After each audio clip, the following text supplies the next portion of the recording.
traveling to another dimension, a dimension not only of sight and sound, but of mind, a journey into a wondrous land whose boundaries are that of imagination. There is a fifth dimension, beyond that which is known to man. It is a dimension as vast as space and timeless as infinity. It is the middle ground between light and shadow, between science and superstition. And it lies between the pit of man's fears and the summit of his knowledge. This is the dimension of imagination. You unlock this door with the key of imagination. Beyond it is another dimension, a dimension of sound, a dimension of sight, a dimension of mind. You're moving into a land of both shadow and substance, of things and ideas. This highway leads to the shadowy tip of reality. You're on a through route to the land of the different, bizarre, and the unexplainable. Go as far as you like on this road. Its limits are only those of mind itself. Ladies and gentlemen, you're entering the wondrous dimension of imagination. You're traveling through another dimension, a dimension not only of sight and sound, but of mind. A journey into a wondrous land whose boundaries are that of only imagination. That's the signpost up ahead. Your next stop, the Twilight Zone.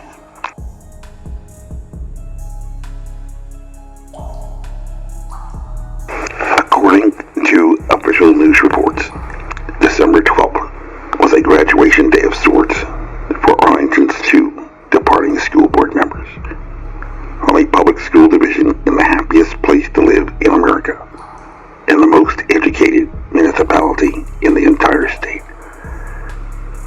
The county of Arlington, Virginia, boasts that their students hail from 149 different nations around the globe and speak as many as 92 languages.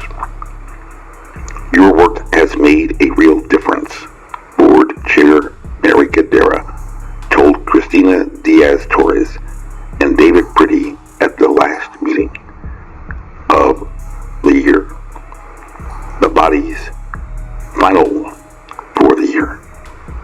And it had marked also the last meeting for the duo who had been elected in 2020. Neither Diaz-Torres nor Pretty sought re-election this year.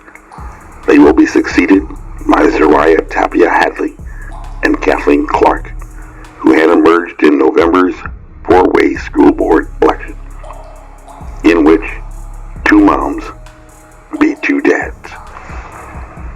Since the departure of the school board chair, Monique O'Grady, who had been succeeded by Cadera in 2021, and a school board that had elected its first black member after the election of Barack Obama. Although 10.3% of students are black in the 13th largest public school division in the entire state, there have been no black members elected to the Arlington Public School Board. And according to press accounts, in Arlington, Democrats hold almost all of the levers of power, and the voters there are so solidly blue that they are among the Northern Virginians who usually provide a margin of victory for Democrats who win statewide. And this is a report what democracy looks like. But it is an area that we call the Twilight Zone.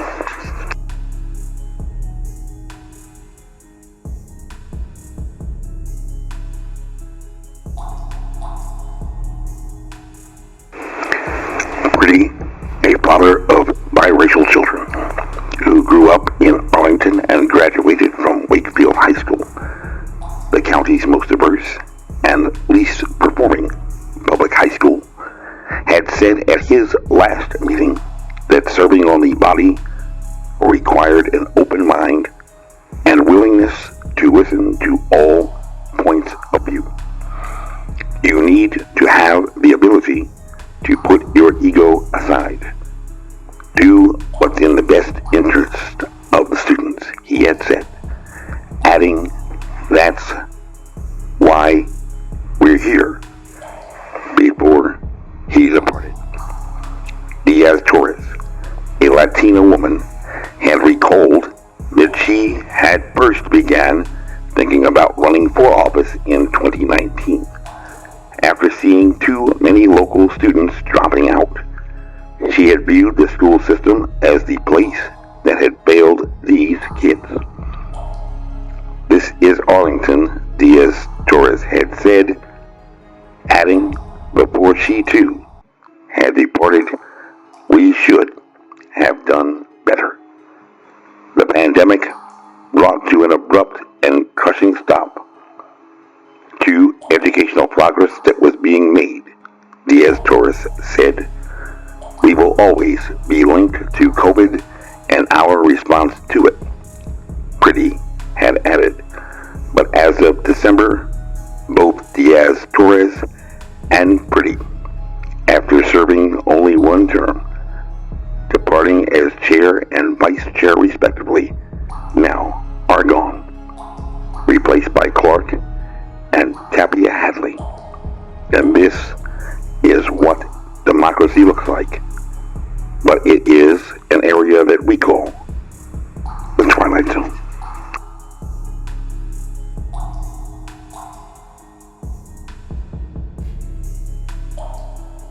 On January 13th, just a month later, the happiest place to live in America was hit with yet another blow, as according, again, to official press reports, stressful relations with former colleagues and the challenges of spring campaigning are among the reasons the Arlington School Board chair says she is not seeking another term. If I didn't love the work so much, then the toxicity aimed at me personally from some of my former colleagues would have driven me out the door already. Current Arlington Public School Board Chair Cadera had told members of the Arlington County Democratic Committee on Wednesday, December 8th, as she too had announced that she won't be running for re-election this year. Nearly simultaneously, Cadera sent a full statement out to supporters, which listed additional reasons, including the challenge of balancing a family and a 9-to-5 job with the school board responsibilities, such as upcoming budget deliberations.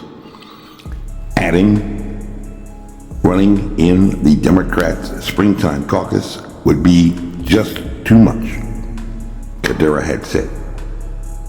I need to acknowledge my personal limits, she had said.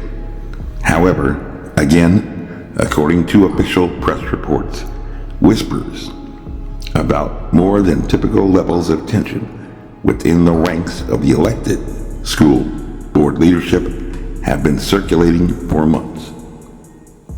According to several individuals with indirect knowledge of this situation, several sources pointed to disagreements between Cadera and her former colleagues, Christina Diaz-Torres and David Pretty, both of whom had already left the school board at the end of the year after failing to seek re-election.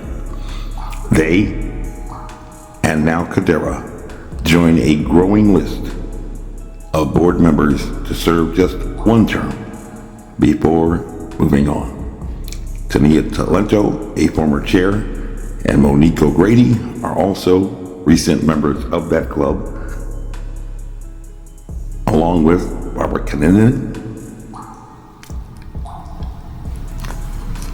and Reed Goldstein, also former chairs, leaving lingering questions as to exactly what is actually going on, causing members suddenly to depart after promising such dedication. But not being reported now in the press. However, in the happiest place to live in America, this, today, is what democracy looks like. And you just crossed over into the Twilight Zone. In the happiest place to live in America, 90% of school-age children attend public school, amounting to over 28,000 children. According to the most recent figures, 30.79% are Hispanic, 10.79% are Black, 9.01% are Asian, and 8.32% come from other or mixed races and ethnicities. Together, the plurality of the students who hail from 149 nations around the globe and speak 92 languages. However, 41.08%, a little over 11,500 students in public schools in the happiest place in America are white. And this is what democracy looks like. Next stop, the Twilight Zone. This message was approved by Major Mike Webb. Honest. Honest.